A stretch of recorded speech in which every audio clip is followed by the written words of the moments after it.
I'm Jeff Oak, and welcome to Taking Care of Your Business. Ideas for leaders who are humble, hungry, and smart. I lead a confidential peer group of non-competing CEOs, and at our recent monthly meeting, we had a discussion about what each of us would like to take a mulligan on in our business from the first 6 months of this year. Of course, in golf, a mulligan is a do-over. You make a lousy shot, usually on the first tee, and you get a second try.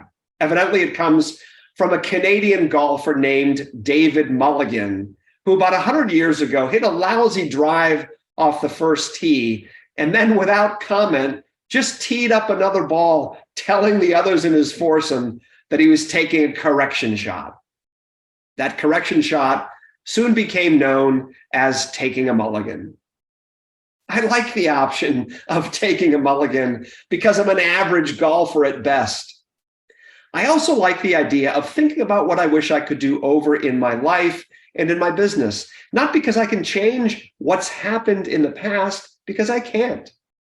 Rather, I like the idea of reflecting on past mistakes so I can make changes and adjustments as I go forward. Daniel Pink is a New York Times columnist and best-selling author, and he has a new book entitled The Power of Regret.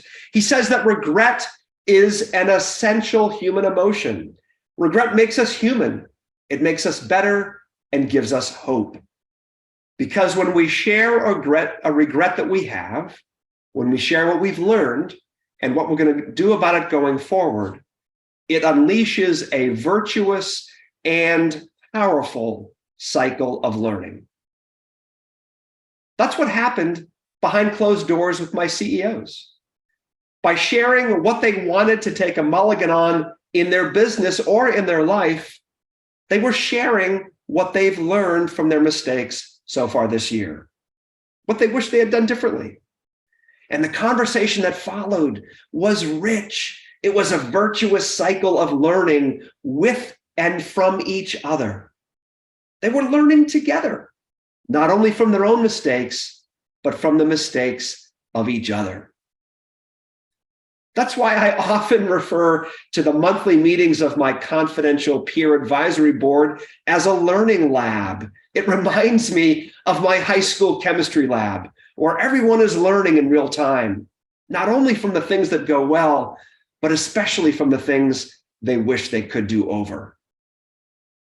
What would you like to take a mulligan on thus far this year?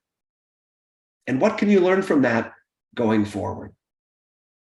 Thanks for joining. Until next time, I'm Jeff Oak.